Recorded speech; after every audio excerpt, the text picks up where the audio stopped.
Hi, I'm Dave. Lance and I go way back, from the Olympics in '96 to the Postal and Discovery days, and now we do. After close to 20 years on the road, we thought it would be fun to take a look behind the curtain. We'll share some tips and tricks on the bike, talk to a few people I've met along the way, and who knows what else. I'm totally making this up as I go. So today we want to go to Mellow Johnny's. Will Black is a GM here, good friend of mine, and he's going to talk to you about shock pressure and tire pressure in your mountain bike. So, bad thing is they're closed. Good thing is, I know which door they keep unlocked.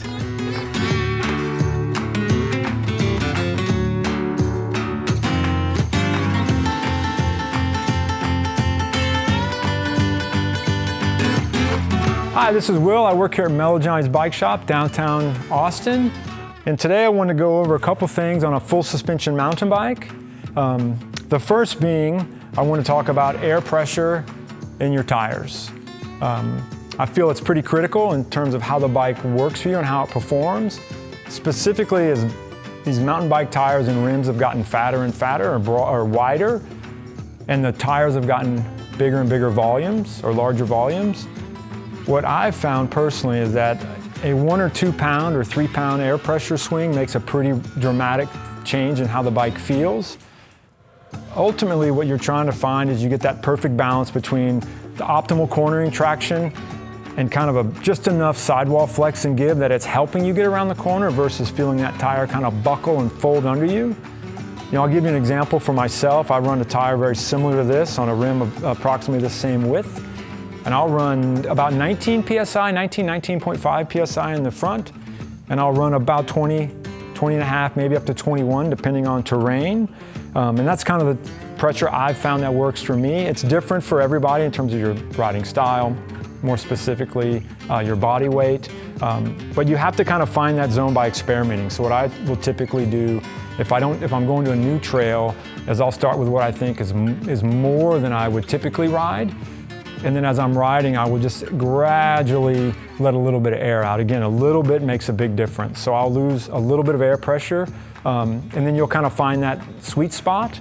And then once I've found that sweet spot, if that's a trail I typically ride at, I'll just kind of log that in my database and go, okay, if I go ride that trail system, this was my setup and what I felt performed the best. The number one thing that I find here at the shop is a lot of folks will look at the recommended air pressure, the range on their tire, and they'll just go ahead and air it up because they equate if it's a firmer, harder tire, it's a faster rolling tire, when in actuality the opposite is true. If you have too much air pressure in your tire, rather than allowing it to hit an impact and just kind of absorb that impact and roll over it and get through it, it will actually hit it and then rebound off of it. And so every time that tire hits an object and rebounds off, it's taking away your momentum. It might be a little bit, but it adds up, especially on a longer ride. And so definitely figuring out that kind of magic number for you and the areas you ride with the tires you're using is very instrumental in keeping helping your mountain bike perform at its intended best. Again, just experiment and figure out that magic zone. It's going to be a little different from everybody, but it's definitely worth it to kind of play and find out where it works for you best. The next thing I want to talk about is your suspension setup. Just like with your tires, the suspension, you've got a range, and it depends on where you ride, how aggressively you ride, your body weight. But I will tell you the best place to start is on the back or on all of whether it's a Fox fork, as we've got on this bike, and a Fox shock, or a Rock shock fork and a Rock shock rear shock, is you've got a number, a serial number on that product. And so if you will go to the Fox page or the Rock shock page, they will have a shock or suspension setup guide. You put in that serial number, it's going to come up with a chart, and on that chart, the first thing it's going to ask you is your actual riding weight, meaning, in your bike clothes, your bike shoes, if you wear a pack, all of those things factor in. And then it will make a recommendation first as how much air pressure you want to put in your fork or your shock. And to check that, if you don't already know, you're going to need a product specific, like a shock pump. And what this guy is, it's specifically made for suspension. You won't be able to use like your normal floor pump. It just doesn't work. Like this is a small little pump, but it goes up to 300 PSI, and a typical floor pump won't go that high. It's also it's a more accurate pump gauge. So what you do there is you have on the left side of the fork, you'll have a dust cover or a cap that covers up the threads to your valve, and you just thread this on like you would a typical floor pump onto your tire, or if it's a Presto valve you push on. But then once you get it, you find out, you look at see where you're at, and then it doesn't take much, it's a few pumps, and you'll get to where the recommended air pressure for your weight is. So once you've checked that, the next thing you'll look at on your fork is it's going to give you a rebound adjustment, and the rebound knob is always on the bottom of the fork, depending on your model, either the right or the left. And it will also have a handy directional guide telling you quicker, slower, and you'll go by starting again with what the manufacturer suggests in terms of the number of clicks, and the click number always starts from the slowest setting. So if you start all the way to the slowest setting, and then when it says 8 clicks, 9 clicks, or whatever it is, you click away from there. Rear shocks are effectively the same. You've got the air valve here, same approach. The big difference with the rear shock is, unlike the front, which a range will be, depending again on your weight, could be 50 pounds to maybe 100 PSI, a little less. The rear shock, you can actually, depending on your weight, go up to 250, 275, and that type of air pressure. And that's where, again, one of these is absolutely crucial.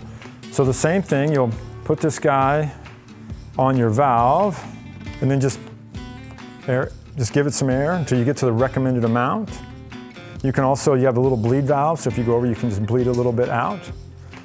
On both suspension forks as well as the rear shock, you never, if you're out riding and you feel like, oh, I think I've got a little too much air in my fork or my shock, unlike your tire, because there's a high amount of pressure but low volume. So if you take and just press it with your finger, you're going to take way, way, way too much out, and then your fork or your shock will be significantly softer than you want. So this is something that you definitely want to use a shock pump to either bring it up to pressure or to slightly decrease pressure. Same thing on the shock that's on the fork. You've got rebound adjusts and compression adjusts on your rear shock.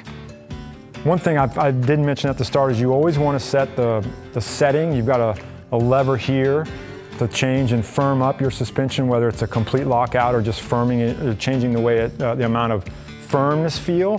Always put it in the maximum open direction. That's where when you want to do all your tuning and all your adjustments, that's kind of where you start with that.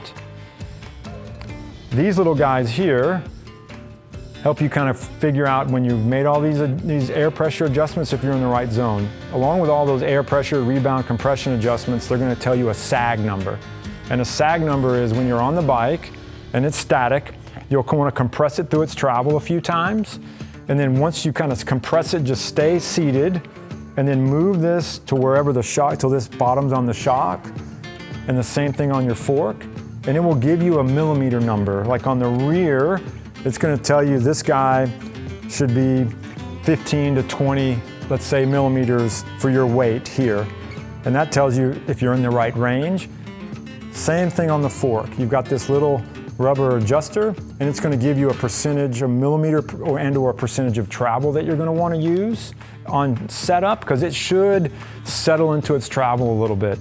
If it doesn't settle into the travel, then it's just way too firm, and you're never going to use all the travel. Speaking of that, these will also help you determine if you're using all your travel. So like when I go ride a trail, and I'll push this all the way down as I start my ride, both on the front and on the rear, and I'll go rip through a section of trail, and I'll stop and check and see where this travel guide has gone to. And you should be utilizing the majority of your travel, unless you're just on a very, very, very untechnical or tame trail. You want to see this guy maximizing your travel, because if you're not maximizing your travel, you've got a 160 or 70 millimeter fork, and if you're using 140 millimeters of it, you're not really getting the full potential out of what your bike can do. But more importantly, by utilizing all of that travel, it makes you able to kind of get through more technical features a little faster. because if that shock and the fork are really working for you, it kind of smooths out all the rough stuff. And that's why that's critical. You know, you can kind of use this and what's going on here. You know, if you don't use all the travel, then you want to decrease the air pressure from what the manufacturer suggested. And if you're using it all, you're bottoming out immediately, then you're going to want to increase the air pressure. You can also, if you start using all the travel, or no matter how, you know, when you get to a point where you're running the fork or the shock a lot lower, then you feel as comfortable, like it's real soft off the bottom of the travel. But then as it ramps up, it gets too firm and you're not using it all. You can make some volume adjustments, and that's something I would suggest the first time maybe you bring it to a shop, and that's done by taking off this air cap. And there's spacers that the manufacturer provides. You can put additional spacers in your fork, and that will change that air volume, which will make the spring a firmer spring.